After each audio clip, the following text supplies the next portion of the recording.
элек. Эртеңки күн кызыктырып, эңсө менен кара челек. Ак тилектүү балдар элек, ар кесипти тандар элек. Чоң турмушка кадам таштап, чоң кишиче карар элек.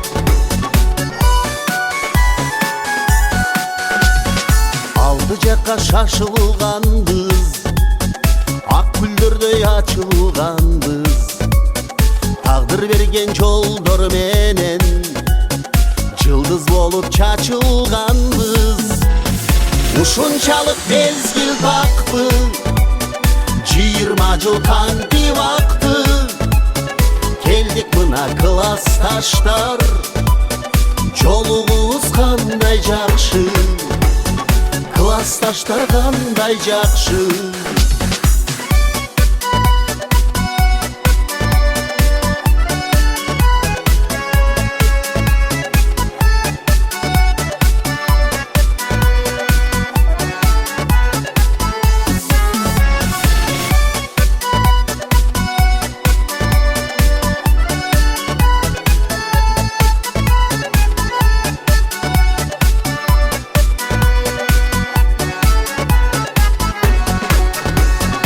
Келечекте максат көздөп, кеткен күндү бүгүн эстеп. Бирге келсек сүйүнгөнсүт, биз окуган эски мектеп. Өз мыйзамын бекем тутуп, өмүр ченем десең кызык. Коштошолу көрүшкөнчө, колубузду бекем кысып. Ушул күндү бүгүнкү акыркы коңгуроо кечесине келген жалпы меймандар, биздин окуучулар, анда эмесе көңүлүңүздөрдү буруп 11 класстарды тосуп алабыз.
Akkaytağa salgamın, akkayıp yazağamın.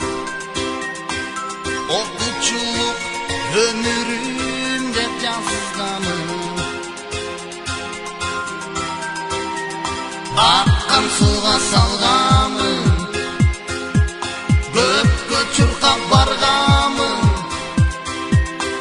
Uzagança kol bulgalap durgamın. Ağıp ketken okuçu kayıgı, Emizde tappay kaldım dayını. Yüzsüzlükte dolum bulağı, ötkünmezde büyük. Коңгуроо жыл аянса сага кайра кагылбайт. Бул коңгуроо келечекке чакырат. Максаттуу бол, максаты бар жаңылбайт демекчи. Бүгүнкү акыркы коңгуроо аземин ачык деп жарыялаймын.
атындагы орто мектебинин директору Абдыкадырова Зина Дарбановнага сөз берилет.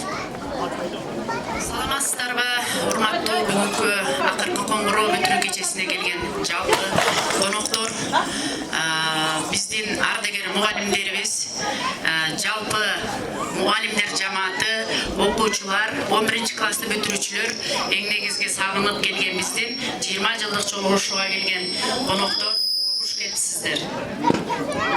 Сиздерди жалпыңыздарды бүгүнкү майрамыңыздар менен куттуктап, баарыңыздарга жалаң жакшылыктарды, ийгиликтерди жана ооматтарды кааламакчымын. Быйылкы окуу жылы акыркы коңгурообуз өзгөчө болуп атат. Себеби бизге өзүбүздүн мектепти бүтүрүп кеткен, мындан 20 жыл мурун бүтүрүп кеткен жогорку кеңештин депутаты Жанар Акай Кубанычович өзү келип отурат. Бул биздин балдарыбыз үчүн, жалпы биздин элибиз үчүн, мектеп окуучуларыбыз үчүн чоң кубанычбыз. Куш келипсиз биздин мектепке, Жанар мырза. Келген кыскача мектеп боюнча маалымат берип кетейин. Быйылкы биздин окуу жылыбызда жыл жыйынтыгы менен айтпай койбосом болбойт. Учур талабына ылайык түлүктүү жогорку аты менен компетенттүүлүктү, кесиптик чеберчиликтин потенциалын көтөрүү, инновациялык билим берүү ыкмаларына жана технологиялар менен иштөөсүнө биздин мектепте толук шарт түзүлгөн. Бул шарттын түзүлүшүнө албетте биз Жанар окуучубуздун салымы өтө чоң экендигин баса белгилеп кетишибиз. Андан сырткары бизде былтыркы окуу жылындан жыйынтыгы менен жалпы республикалык тесттен чыккан жогорку 130 балдан жогорку алган окуучуларыбызды биздин туруктуу демөөрчүбүз, мектептин демөөрчүсү Бакиров Максат Ташкентке эс алдырып келген. Дайыма бизге мына ушул билим сапатын көтөрүлүшүнө ар дайым салымын кошуп, бизди колдоп келет. Өзүңүздөр билесиздер, Дубайга, Кытайга чейин мугалимдерди, окуучуларды эс алдырып алдында турган ушул кыздарыбыздан келечекте биз чоң үмүттөр артып отурабыз. Анткени бир эле үй бүлө мүчөңүздөрүбүз, ата-энеңиздерибиз, тек сиздерге билим тарбия берген мектеп мугалимдери гана эмес, жалпы айылыбыз, элибиз алдыда чоң үмүт артып отурат. Анткени кайсы тармакта эмгектенсеңиздер дагы, маданиятта болобу, экономика тармагында болобу, же айыл чарбалабы, же финансыда болобу, же искусство тармагында болосуздарбы, ар бириңиздер ушул мамлекетибизге жакшы алгылыктуу иштеп салымыңыздарды кошуп берсеңиздер, ошол сиздердин биздин бүгүнкү өнүгүп келе жаткан өлкөбүзгө ар бириңиздердин дагы бир аздан болсо да кошкон салымыңыздар болот.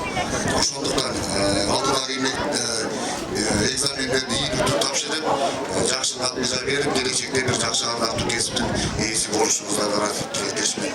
Бул мектеп жамааты боюнча биздин районубузда эң алдыңкы мектептерден, албетте анын башында ошо Зина Дарбановна тажрыйбалуу жетекчи, аны менен эмгектенген бир элдик жамааты бар, ушул Мырзаев атындагы орто мектебинин жетишкендиктерди, ийгиликтерди кайталоонун кажети жок. Анткени Зина Дарбановна сөзүнүн башында айтып койду. Биздин андан кийин ушул 20 жылдык жолугушууга келген урматтуу биздин инелер, карындаштар, сиздер дагы биздин мамлекетибиздин ар кай тарабынан эмгектенип, мамлекетибиздин өнүгүүсүнө чоң салымдарды кошуп келдиңиздер. Ишиңиздерге ийгилик болсун. Бул 20 жылдык эмес, кудайым сиздердин ар бириңиздерди катарыңыздарды суйурбасын. 60 жылдык, 70 жылдык жолугушууларга дагы мына ушундай маанай, мына ушундай жаштык жүз менен жолугууну насип этсин. Элибизде ушул жерден айрылган ардагер мугалимдер, ардагер ага эжелерибиз отурат. Сиздердин мамлекетке кошкон чоң салымыңыздар учурунда жерге берген үлгөнүңүздөр мынантип күчүн байлап азыркы күндө элге түшүмүн берип атат. Сиздерге дагы чоң рахмат. Ушу ардагер ага эжелерибиздин дагы катарыңыздар суйулбасын, катарыңыздар көбөйүп, артыңызда өсүп келе жаткан жакшы бир мугалимдерге, эмгек жамаатына ошо бир жакшы насаал сөздөрүңүздөрдү, кеп кеңешиңиздерди берип, жакшы бир тажрыйбаңыздардан бөлүшүп турсаңыздар демекчимин. Баарыңыздарга рахмат. Элибизде ушундай жакшылык күндөр боло берсин. Ар бирибизде ушундай жакшылык күндөрдө калып тилек айтышканга Кудайым Аллах Таала насип этип турган болсун. Заманыбыз тынч болсун, элибизде эсенчилик болсун. Рахмат.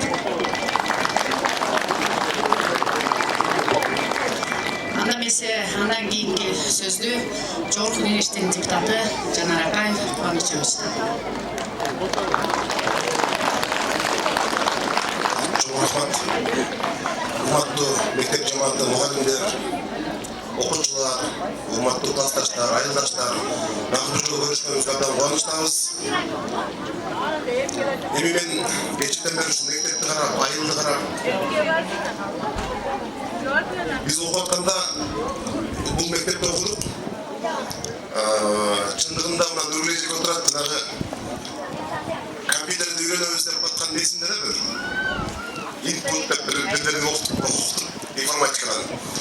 Анан ошондо компьютер үйрөнүп турбайбызбы деп таң калып, анан ошко жаңы студент болуп барып, интернет деген бар экен деп, түнүндө интернет издеп барып, бир ушундай заман эле да бир кызыктай. Мен айткан эсимде Google деген сайт бар экен, баардык атактуулар жазсаң өзү чыгып берет экен деп, мына ошого таң калган заман эле. Азыр жаңы технология, заманбап технология таптакыр өзгөрдү азыр. Бүт мына бүтүрүүчүлөрдүн колунда азыр. Смартфону да колунда, китеби да колунда, заңгыраган мектебибиз бар. Мына ушундай спорт залыбыз бар. Эми мына футбол аянтчасы түшөт. Анан могул жерге Алис менен сүйлөшүп, бюджет эсимде жок, мына бүгүн капсуласын салабыз. 7,5 миллион менимче. 7,5 миллионго жанагындай коверкинг борбор. Жаштарга келип ушул жерде Wi-Fi бар. Бүт бар ошо дүйнө менен байланышта болуп ушул жерде жаштар өнүгө турган дагы бир борбор болсо, анан ошол борбор бүткөндөн кийин мен сиздерге биздин айылдын жаштарына Кыргызстандагы бир атактуу адамдарды, үлгү боло турган бир инсандарды, азыр эле мына Зинежик айтты, Капыр Мадаминовду, Капыр агай, ошол сыяктуу бир мотиватор жаштарды, ийгиликке жеткен инсандарды алып келип, ошол борбордо туруктуу жолугушуулук кылсак жакшы болот деп ойлойм. Анан жана эле ырчыларды алып келип концертебей, бир өнүгө турган, балдар өсө турган дагы борборубуз болот. Алдағы жакшы иштердин бири, бүгүн эми жанагы менин жолугушуум эмес, бүгүн биздин классташтарыбыздын, бүтүрүүчүлөрдүн жолугушуусу. Мына 11-класста бүтүп аткан балдарга дагы мен абдан терең ийгиликтерди каалайм. Жанагы Нурбек кыз Акмаралды айттыңыз, мен бүтүндөй парламенттин депутаттарына, министрликке бардык жерде мактандым ушул. Мына Нурбек кыз Акмарал биздин айылдан болот. Бүт ушул жалпы республикалык тестилөөлдө 1-чи орунду алды, Кыргызстан боюнча деп. Ошол кыздын дагы келечеги кең болсун. Урматтуу бүтүрүүчүлөр, азыр дүйнө абдан тездик менен өзгөрүп атат. Бир нече кесиптер жоюлуп кетти. Карасаңар, азыр жаңы заман. Бүт дрондор учуп жүрөт. Мынандай робототехника дегендей таптакыр мына бир топ кесиптер өзгөрдү. Дүйнө тездик менен өзгөрүп атат. Ошондой чоң атаандаштык шартта өзүңөрдүн жолуңарды таап, келечекте мыкты инсан болосуңар деп ишенем. Ийгиликтүү адам болуш үчүн сөзсүз эле министр же депутат болуш деген шарт эмес. Эң негизгиси жакшы адам болсоңор, үйлөрүңөрдү жакшы карасаңар, билимдүү балдарды тарбияласаңар, ошол чоң ийгилик деп ойлойм. Анан классташтарым менен көрүшкөнүмө абдан кубанычтамын. Тилекке каршы биздин 4 классташыбыз бул үйлөрдө өтүп кетти. Данияр, Ыкыбал, Шукар, Каныбек, аларды да абдан терең кайгыруу менен эскерип атабыз андан бери. Эми бул тагдыр экен да. Ошон үчүн биз эми анча-мынча Турсунбек, Мунара келсеңиздер бир Зинежике менен сүйлөшүп, анча-мынча ушу жогорку кеңештин бир ыраазычылык катын, анан ардак грамота алып келдик эле. Ушул бардыгын ушу мектеп берген тизме боюнча сиздер сурагандай кылып алып келдик. Бул эми арзыбаган белек, бирок бул дагы тарых. Үйүңөргө коюп коесуңар, бала чакаңарга айтасыңар, мен ушу Кыргыз Республикасынын жогорку кеңешинен ыраазычылык катын алганмын. Ардак грамота алгандарды дагы куттуктайм. Бул мамлекеттик сыйга кирет, өзүңөр жакшы билесиңер. Жогорку кеңештин ардак грамотасынан кийин эле президенттикке калат. Мына ошого жол, Кудай буюрса президенттиктин дагы сыйлыктарын алгыла. Мугалимдер, сиздер бизге тарбия бергениңизге рахмат. Мен мына окуучуларга дагы айтат элем, мугалимдерди мен азыр дагы мугалимдер тараптымын. Эң чоң 5 мыйзамды бириктирип, билим берүү боюнча мыйзам долбоорун кабыл алдык. Аны мугалимдер жакшы билесиңер. Ал жерде эң негизгиси мектепке тиешелүү бул аккредитация деген жанагы азаттан түйүштөн кутулдук биз. Мына ошонун бардыгын мына Кыргызстан боюнча мугалимдер рахмат айтып атышат азырчы. Ошон үчүн көп жашагыла. Биз окуп жүргөндө кандай болсоңор, азыр деле ошол ойдон келсеңер, бул эми Кабыландын абасы таза да. Кече эл акын азамат болгонбай айтпайбы? Биз тилги жерге жайлоо барып келели десем, жайлоодо жеткенсиңер дагы жайлоо барасыңар деп. ошонусуңарда биздин айылга суктангандар абдан көп. Мына кечеден бери интернетти карап атам мен. Бүт эле кабыл көл. Инстаграмда ачсаңдар кабыл көл, Фейсбуктан ачсаңдар кабыл көл. Бүт мына биздин айылды келечекте ушу туристтер келе турганда айыл кылсак болот эми ага көп пландар бар. Сіздерге дайыма разымын. Менен өтө көп сүйлөбөйүн. Жогорку кеңеште болгону 3 мүнөт убакыт берет өзү сүйлөөгө. Анан ушундай жерге келгенде микрофон тийсе, бошонуп кетебиз да биз дагы. Ошон үчүн мугалимдерге жалпы классташтарыбыздын атынан абдан чоң рахмат.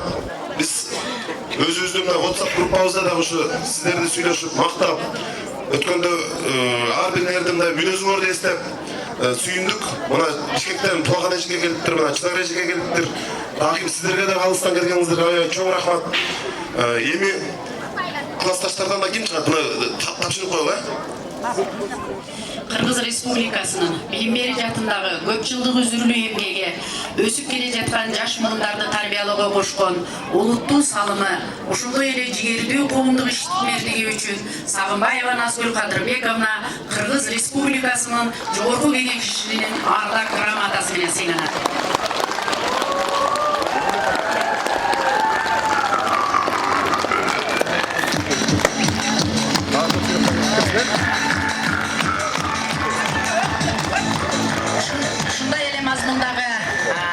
Жогорку кеңештин ардак грамотасы менен Акаев Шералы Кубанычович сыйланат.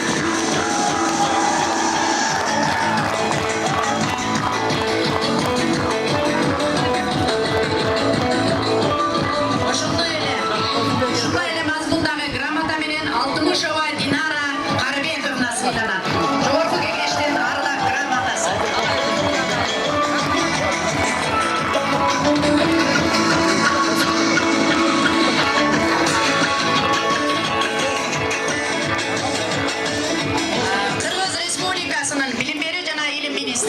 Ардак грамота Ош облусуна караштуу Алай районундагы номер 25 Ишкул Мурзаев атындагы орто мектебинин химия мугалими Каримбаева Аксана Райымкуловна көп жылдык үзүрлүү эмгеги, ийгиликтери, келечектин жаш муундарын окутуп тарбиялоого кошкон салымы үчүн сыйланат. Министр Кендирбаева. Ушундай эле мазмундагы билим берүү жана илим министринин ардак грамотасы менен Жумашулуу Исламбек сыйланат.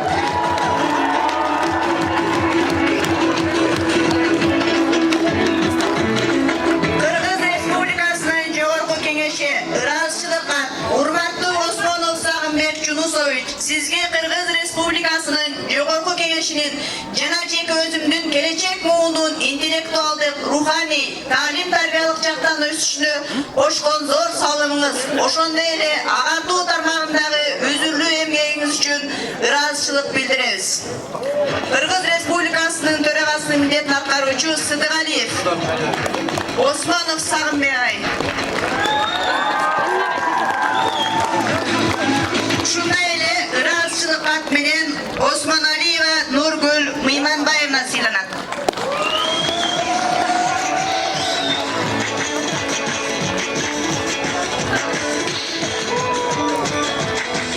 Ушундай эле ыраазычылык кат менен Маматымарова Якутай Камчыбековна сыйланат.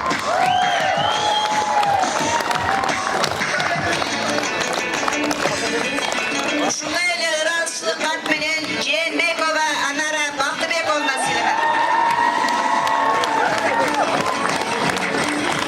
Ошондой эле жогорку кеңештин ыраазычылык каты менен бизде мектеп лигасында республикада чемпионаттыкты алып келген окуучулардын машыктыруучусу Акылбеков Баястан Акылбекович жогорку кеңештин ыраазычылык каты менен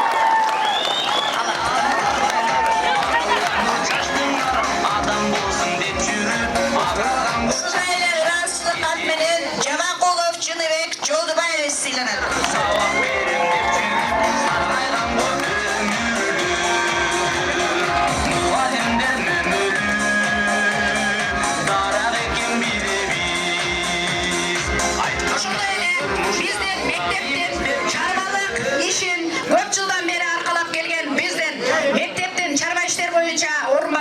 Басары Маматымаров Канибек Бекенбаевич сыйланат.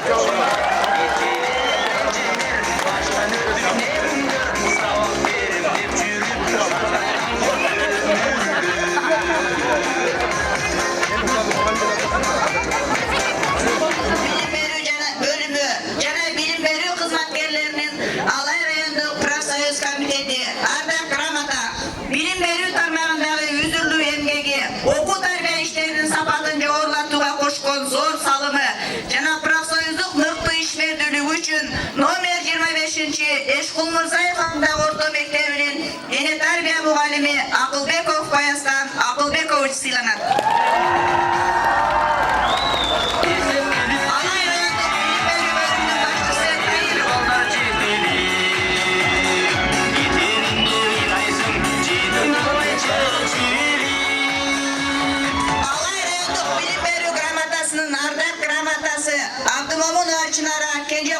Сыйланат.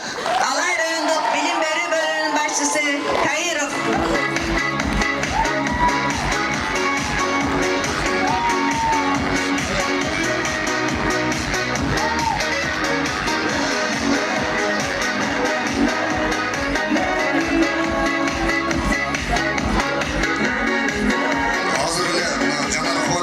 Аябай жакшы мына биздин эмгек жамаатыбызга элибизге бир жакшы жогорку кеңештин ыраазычылык каты ардак грамотасы менен сыйлоонун адамдардын саны көп экен. Албетте алардын баары сиздердин жасаган эмгегиңиздер аркылуу.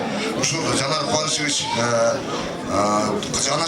Кубанычевичтай уулубуз, Жанар Кубанычевичтай инибиз, айылдашыбыз, жердешибиз бар экенде жалпы баарыбызга чоң сыйынып, ишиңизде ийгилик боло берсин. Ошондой эле биздин да Курманжандатка айыл өкмөтүнүн атайын бир ардак грамоталары бар, ошону уруксат этсеңиздер тапшырып койсок.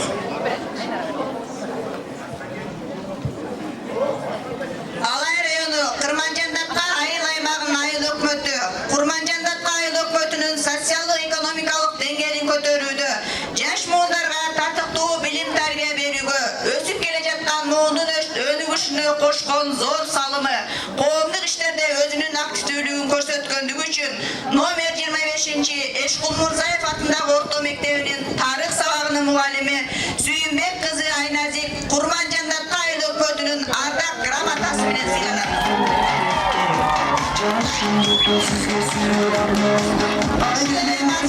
Грамота менен англис тили сабагынын мугалими Нурмагат кызы Назгүл сыйланат.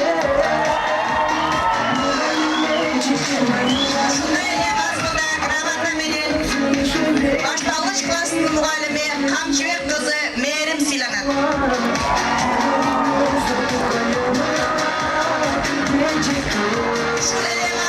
Грамота менен орус тили жана адабияты сабагынын мугалими Ысманалиева Шакаркан Акбаралиевна Курманжандатка айыл өкмөтүнүн ардак грамотасы менен сыйланат.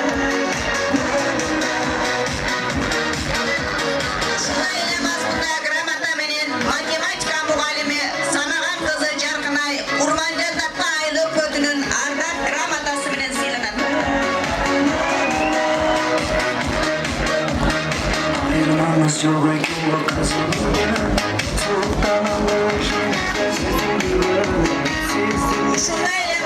Грамота менен Күнгөй баштооч мектебинин башталгыч классынын мугалими Кадыркулова Динара Курманжандатка айыл өкмөтүнүн ардак грамотасы менен сыйланат.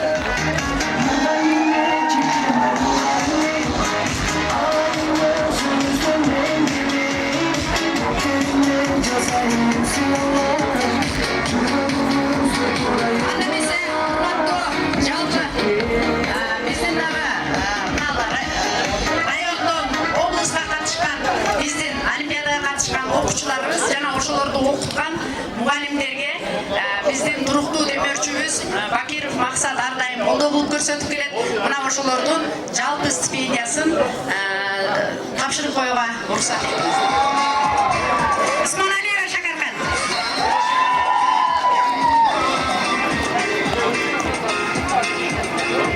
Исманалиева жок. Исманалиева жок.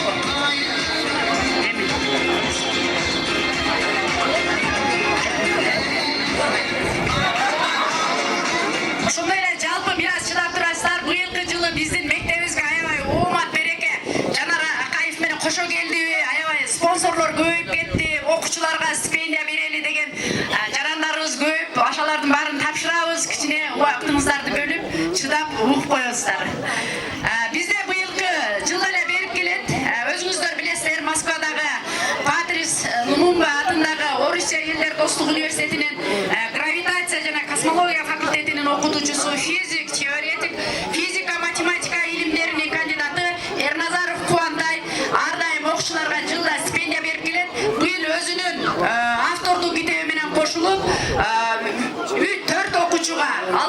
окуучуга стипендия, ошондой эле ыр жазган таланттуу 2 окуучубузга стипендия берип коюуну суранган. Ошону да тапшырып коюуга уруксат этиңиздер.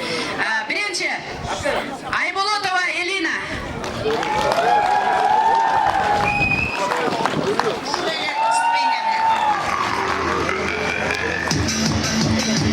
Абдибаитова Асема, 7-ci класс. Абдибаитова Асема, 7-ci класс.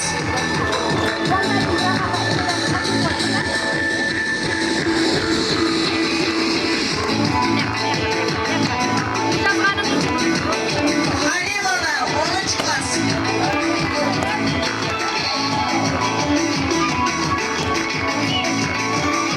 Сапарбаева Аруке, 9-ci класс. Агаева Айдана, 11-ci класс.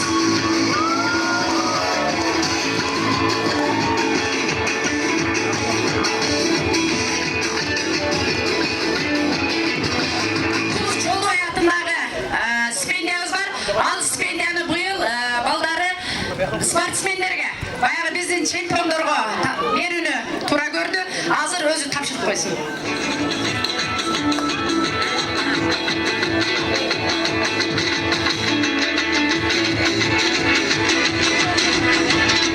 Жеңил атлетика боюнча Кыргыз Республикасынын мектеп лигасынын финалдык мелдештеринде 3-чү орунду ээлегендиги үчүн Мурзаев атындагы орто мектебинин командасы сыйланат. Сертификат.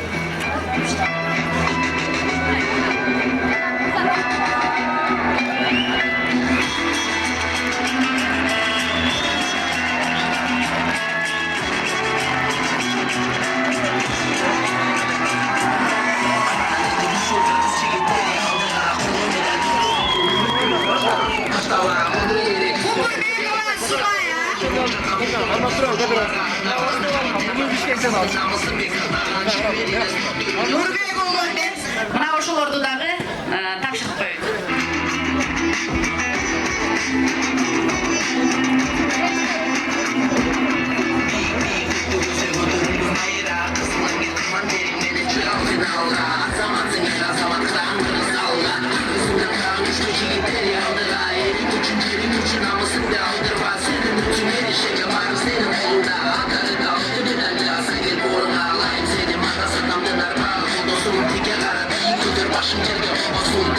Ошол жерде тапшырып койсо.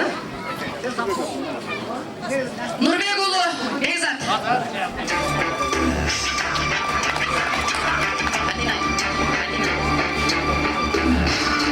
Абдибитали уулу Нурболот. Бөрөбаева Айдина, билесиздер, Бөрөбаева Айдина биздин күлүк кызыбыз канча жылдан бери республикага чейин барып келатат. Бекенбаев Айтеген. Бекенбаев Айтеген дагы ар дайым биздин мектептеги коомдук иштерге актив катышкан спортсмен. Купурбекова Сумая.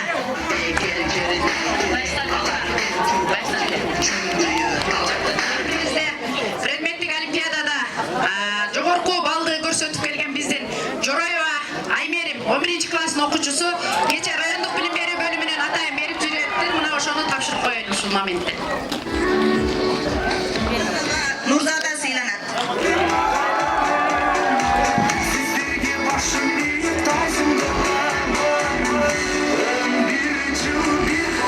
Москвадагы Каламкөл коомдук бирикмеси тарабынан дагы стипендия берилип келет. Азыр мына ошол жалпы жадак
Birinci B klas.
Өздерінің оқушыларға арнаға белектері бар екен.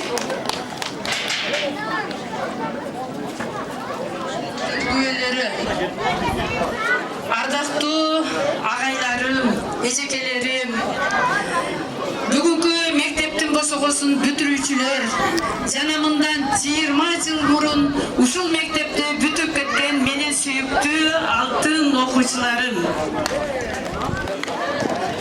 Кээде адамда бир ушундай сезим болот экен, жүрөгүңдүн сезимиңин, көңүлүңдүн каалоосун тил байкуш жеткире албай калат экен. Мына ушул сезим менде мына 2 күндөн бери болуп атат окшойт. Анткени ушул кыргыз элимдин тарыхындагы сабатсыздыкты жоюу мезгилинен берки мына биздин айылыбыздын так ортосунда орношкон Актам ак мектебибиздин алтын чынжырлуу тарыхында кандай гана ушул мектептин эмгектенип, мектеп үчүн эмгектенип, талыкпай ушул жерден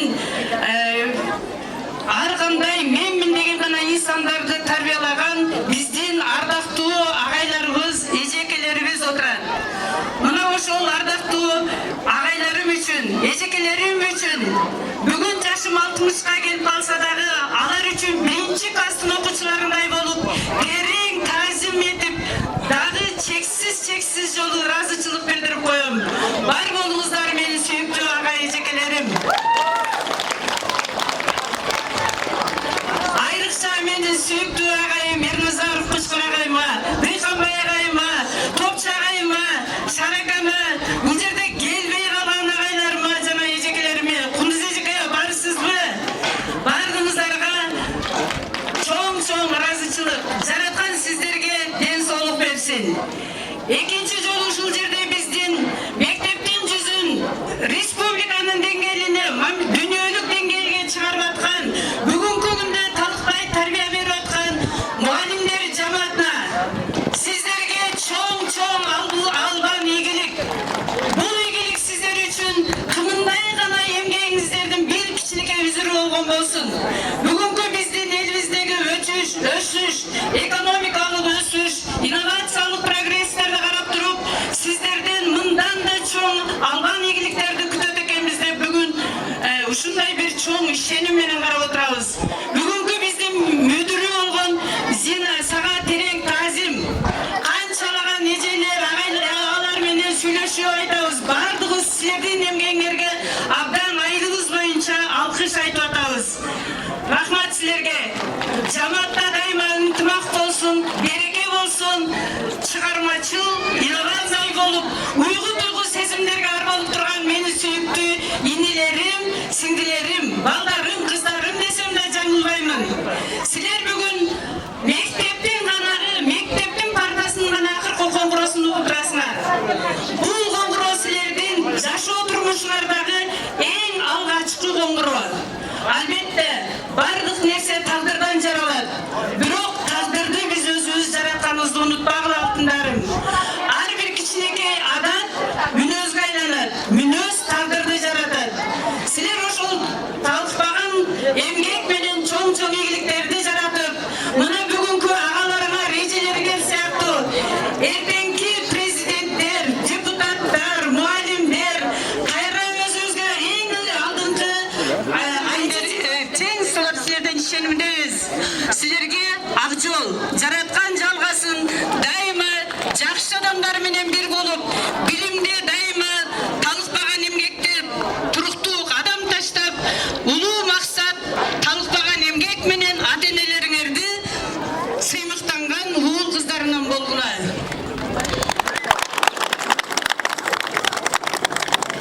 Мен ушундай бир 20 жыл илгери бир архивде такыр каралбай жаткан документти капысынан кереги тийип бир келип бир ишкер келип алып калганда ошол документтин кереги тийген сыяктуу сезип өзүмдү 20 жыл унутта калып менин бир окуучуларым чакырыптыр десе жүрөгүм жарылып келер кете жаздабадыбы.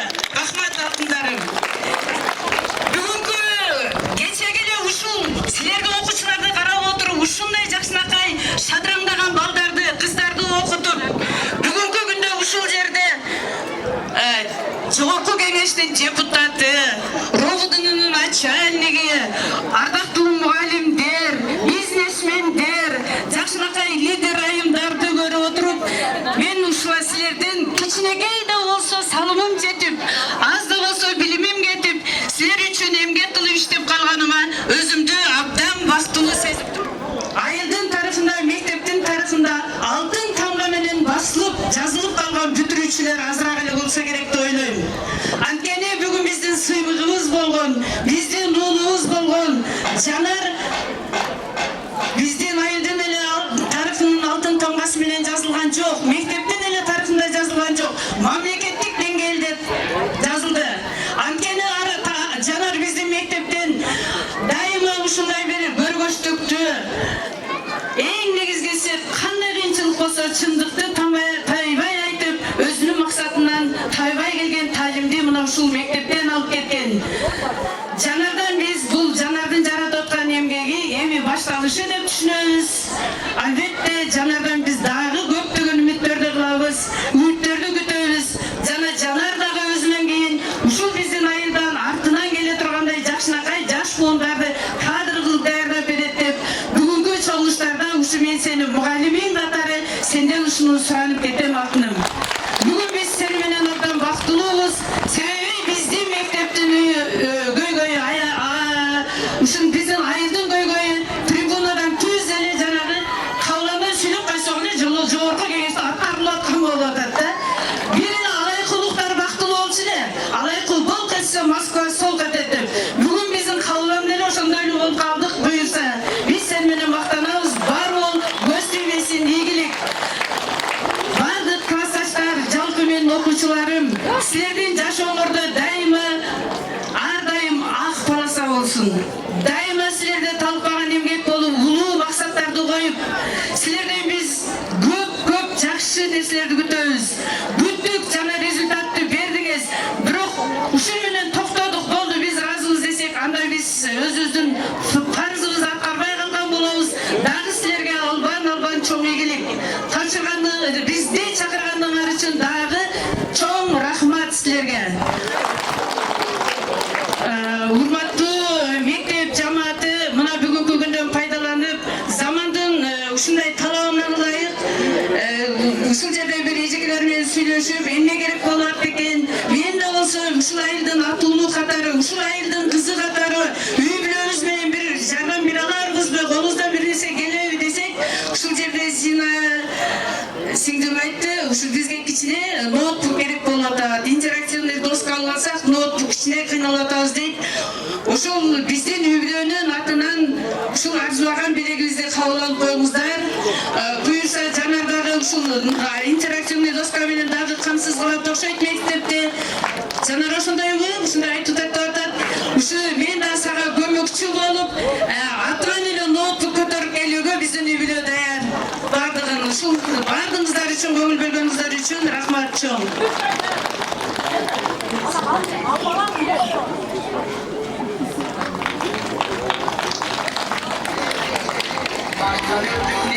Сөйрөкен бизге дагы насип кылып келип калдык. Эже эми негизги сөздүн каймактарын айтты, эми мен кыскача куттуктайын.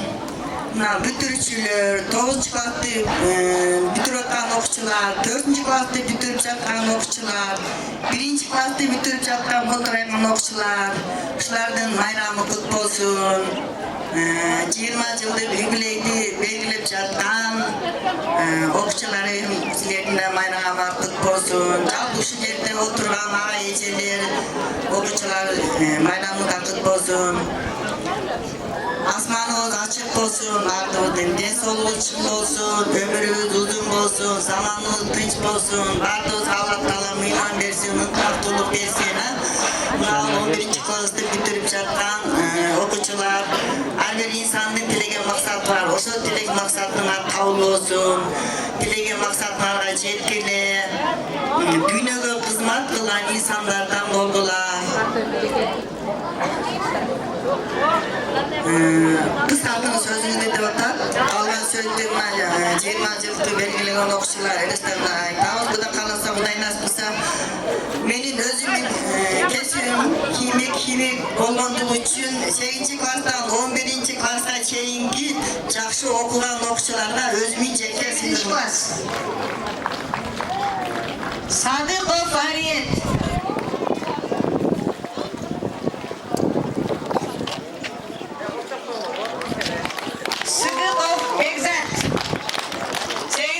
Сыдыков Бекзат.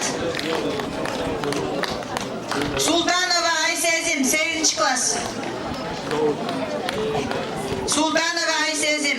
Топчуева Айбира, 10-класс.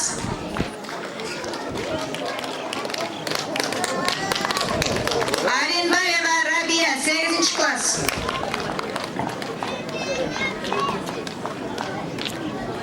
Адиева Жазайым, 8-класс. Found a love for me. Darling, just dive right in. Follow my lead. I found a girl, beautiful and sweet. I never knew you were someone waiting for me. 'Cause we were just kids when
күнүбүздө 30 жыл мурунку чырдыктар чынар болуп, атени болуп, турмуштун ар түрдүү сыноолоруна сыналып, турмуштан өз одууларын табышкан сыймыктуу инсандарыбыз.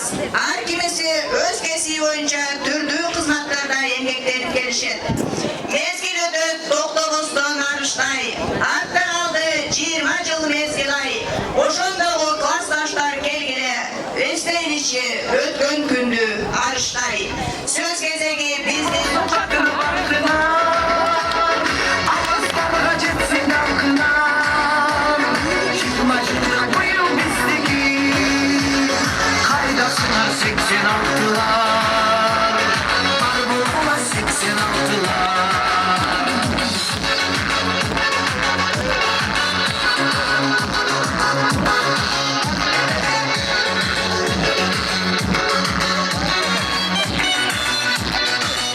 Bizim muhallimler, жалпы muhallimler жамааты, куш келипсиздер. Алыстан атартып келген muhallimlerimiz бар. Куш келипсиздер. Сиздерге могу жалпы биздин бүтүрүүчү, 2023 жылда балдар баары чыгып сүйлөй албайт, анан ага убакыт деле жол бербейт. Ошон үчүн жалпы 2004 жылы бүтүргөн жигиттердин, кыздардын атынан баарыбыз терең ыраазычылык билдиребиз. Байрамыңыздар менен. Анан эми көп сүйлөп убакытты ала бербейли. Аябай убакыт алып, мына жерде биздин 20 жылдыктардын окуучуларга стипендиябыз бар эле. Ошондон баштай берели.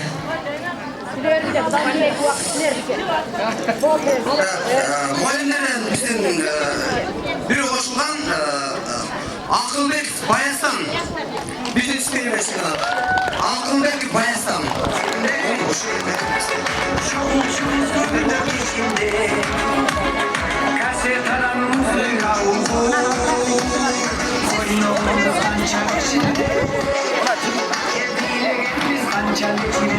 Birinci Atlas Hasan kızı Nadira. 11. Beklas Saparbayeva Hanzada. 11. Atlas Demirkulova Albina. 10.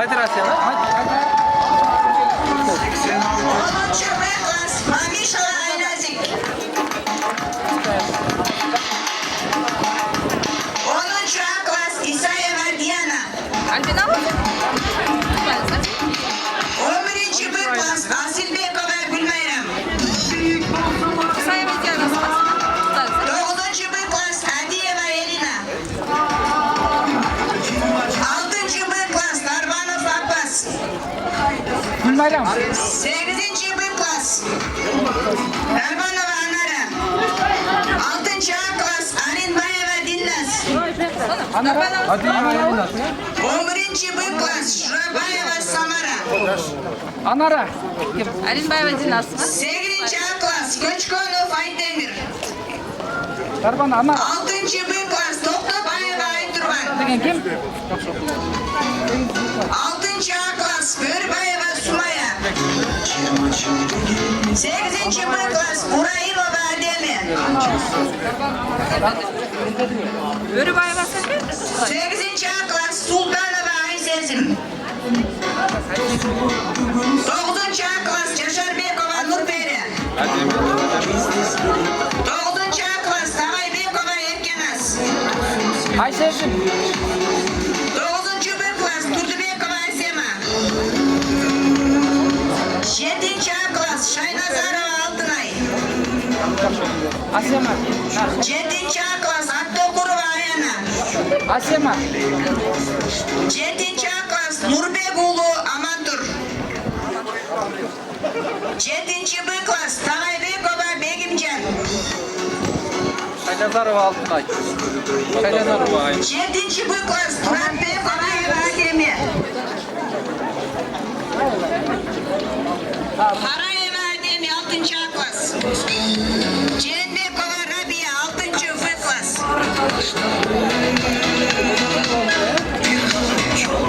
Bayışova Aruke 9. Aklas.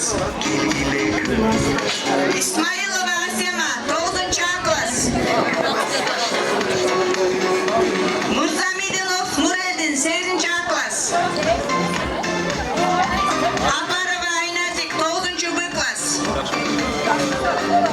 Abdivaliyeva Aybike 6. Beklas.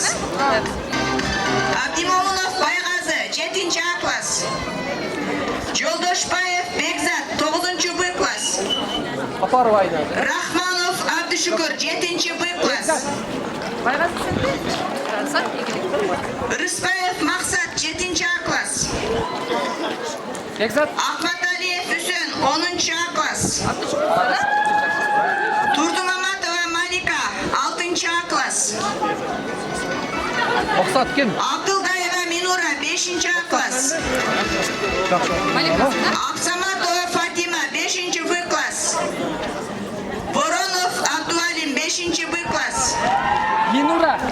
Минура сенде? Номанов Нуртилек 4-Б класс. Сенде? Tamam. Улукбекова Сумая 4-А класс. Нұртілек сенде? Аринова Медина 6-Б класс. Хамидчанов Рамазан 3-Б класс. Медина. Табалдиева Айкөл 3-А класс. Жақсы оқы. Ажибаева Салиха 4-А класс. Садыков Алинур 4-А класс. Султанова Фатима 4-Б класс. Алинур. Аттокурова Алия 3-Б класс. Салиха. Фатима сенде? Салиха. Батырбеков Эльбурс 7-Б класс. Алия. Алия ким? Номанова 8-Б класс. Салиха келбеді. Исакова Назима 7-Б класс. Айгүл. Салиха. Салиха. Мына алмаш. Айгүл. Исакова Назима. Тағайбекова Зейнеп 8-А класс. Мына Эльбрусқа келді. Табалдиев Айкөл 3-А класс. Табалдиев Айкөл. Тағайбекова Зейнеп 8-А класс. Жақсы бүтіріп жақсы істесіңер, жақсы кесіп таңдасаңар, жанар оқшап депутат болсыңар. Біз оқшап кесугерден адашып таңдабасыңар, базарда отырасың алмады. Ал дәрі жаман емес тұрам. Негізгісі кесіпті жақсы таңдап, жақсы оқылда. Игілік. Ана мен 11-ші класс менен бізге 1-ші классқа мына жерде китебіз бар де, ар біріне тапшырып отырмай ушул китептерді. Класс жетекшілеріне де тапшырып қойып, тұра көрсеңіздер. Мына жерде тұрат китептерді. Класс жетекшілері келсеңіздер беріп қойды, айныржы. 1-ші класстың класс жетекшілері Венера Жеке, Махаббат Жеке, Айразик, Алина келгілер.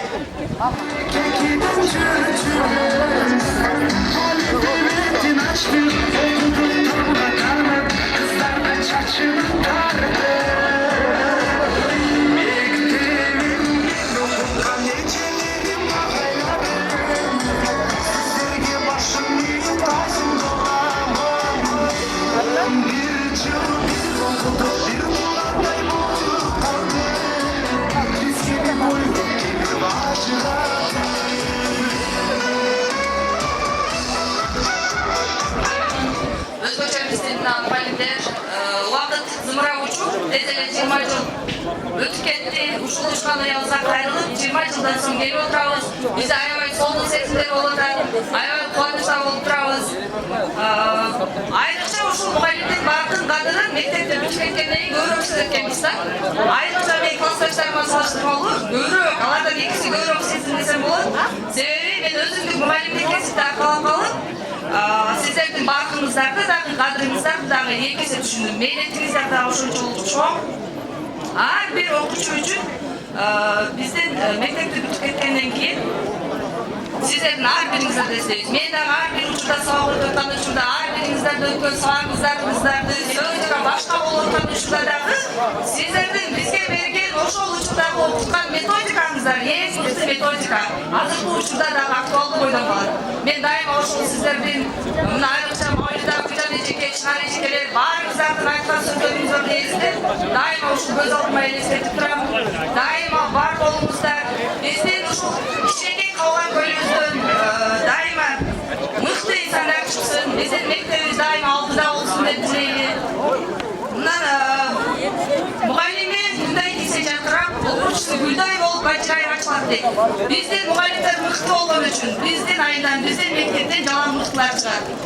Биз азыр убакытты көп сүзбөйбүз, айта турган сөздөрүбүз аябай көп, сагынычтар тарта элек. Мен азыр бизди 1-чи класстан камба таанытып окуткан класс жетекчилерибиз, мектепти бүтүргөн класс жетекчилерибиздин биринчи кезекте Биздин кичине арыз калган белегибиз бар эле. ошол тапшырып коелу. 10 жылдыкта жанагы самсы пиширган, пирожки пиширган печкаларды берген элек. Үй үсүп кетти эле. Азыр эми сиздерде ошол үчүн кондиционер анан мультиварка ар бириңиздерге керек болуп тапшырып коелу. Кийинки жылы күнүс жакшы ситти. Кондиционерди быйыл жакшы кылып үйгө жакшы кылып илип алыңыздар Гүлжамал эже. Анан мектептен барып успеть этпей каласыздар тамак пиширганы. Картошка, сабыз баарын аралаштырып салып койсоңуздар, келиндин да кереги жок, пиширип коет экен. Силиңдар кут болсун. Ал эми мына жерде көз өтүп кеткен айларыбыз күн ордуна. Мына жерге самат кой берели. Османа Саанайга бердик.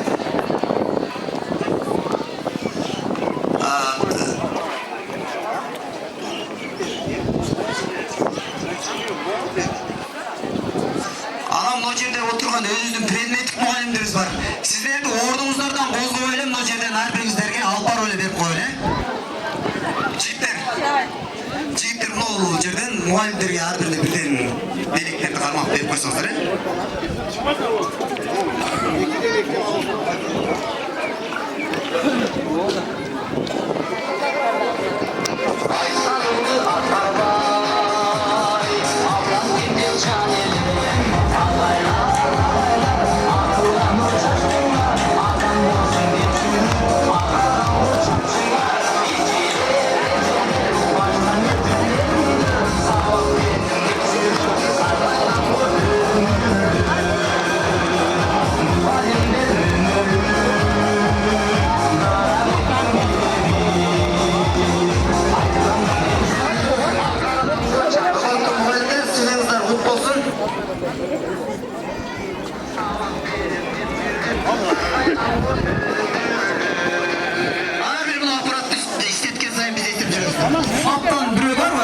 Жетекчилеринен келип койсоңуздар.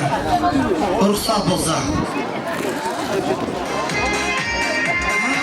Акбармет жеңе.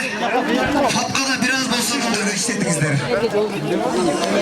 Азыр эми бул мектепке эң негизгиси аны тапшырып коюшту биздин жогорку кеңештин депутаты Акаев Жанарбек Кубанычбековичке берели. Өздөрүнүн сөзү менен айтканда экинчи микрофон деп. Ушунун баардыгын Турсунбек баштаган биздин балдарыбыз уюштурду. Ал үчүн рахмат.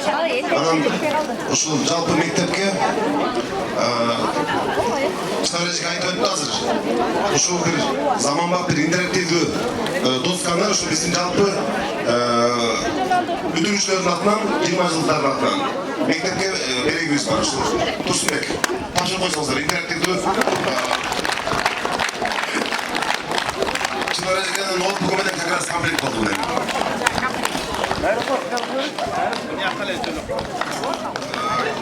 Ардак грамотага татыктуу болуп, көп жылдан бери үзүлбөй эмгектенип, бирок ардак грамота ал электер болсо, өкмөттөн, жогорку кеңештен бага акырын бир 2-ден 3-төн тизмесин бере берсеңер, бир 1-2 жылдын ичинде алабыз дагы алабыз.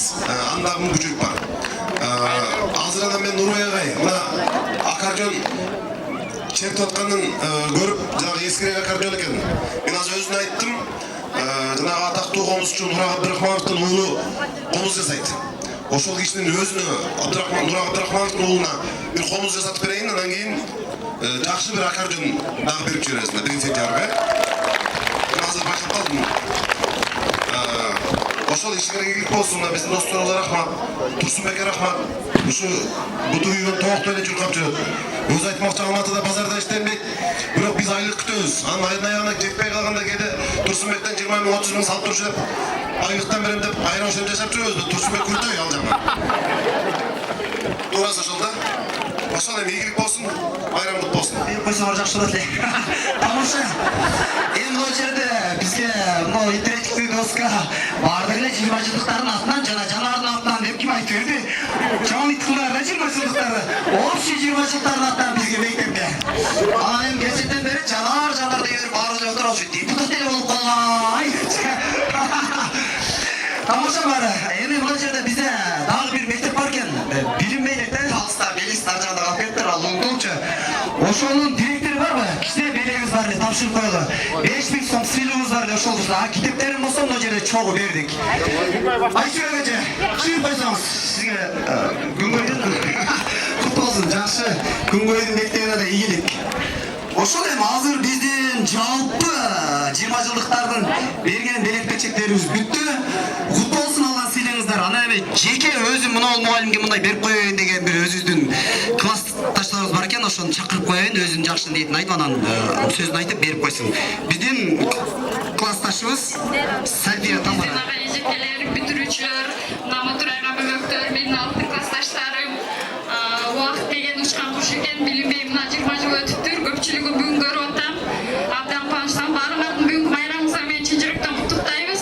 Ага эжекелер, сиздердин басып өткөн жолуңузда эмгегиңиздер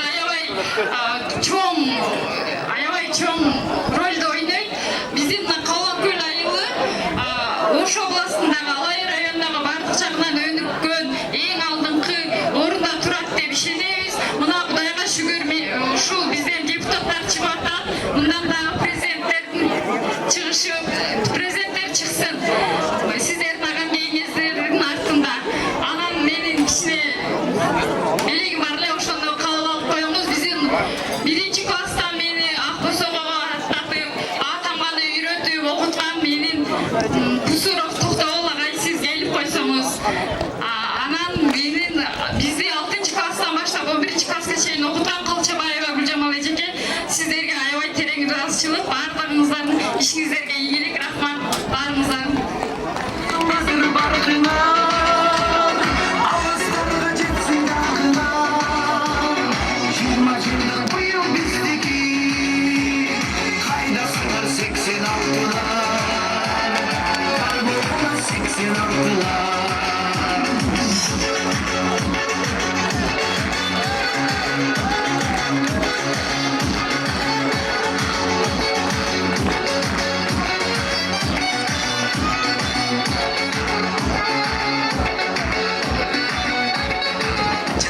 Nuskat kaldım. Sizden bizdeki ayaktaydı.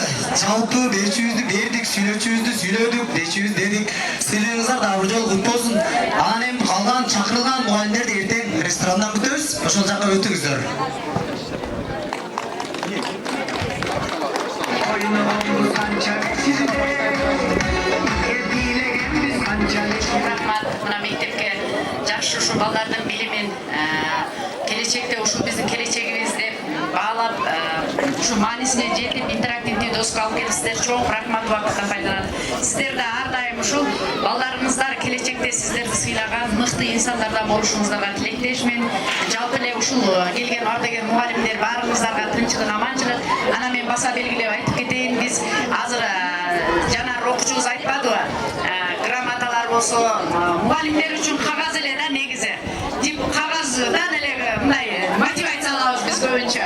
Мына азыр мына жогорку кеңештин ардак грамотасын, жогорку кеңештин ыраазычылык катын, андан сырткары билим берүү жана илим министрлигинин ардак грамотасын алып келип атат. Бул биз үчүн өтө чоң сыймык, өтө чоң бизге ишеним берип атат. Керек Кудай кааласа, мына ушул ишеничин актайбыз деген ойдобуз. Мындай грамоталарды биз жылына бир жолу алсак алабыз, албасак ала албайбыз. Кетирген документтерибиз жетпей калабы, кандай болот албай жүрчү элек. Убакыттан пайдаланып, Жанар мырза, сизге чоң рахмат. Мындан кийин дагы ишиңизге ийгилик. Биздин бираз айтылбай калганыбыз калып кеттир. Балдар болсо мына садикте кeda белегибиз бар эле. Бирок тапшырылыптыр, мына нерсени айтып коелу. Пластина деп кой жана шишак деп эле кыргызча айтайчы, ошону полный биздин жымаждар албаштырып берди. Болсун анан чайга чакырабыз экен, чайга чакырышпай коюшпасын азыр. Ошол жак өтпөй элек. Ушуну менен бүттү. Рахмат. Баарыңыздарга. Биздин бүгүнкү 2023-24 окуу жылынын акыркы коңгуроо салтанаттуу аземи жабык деп жарыялаймын.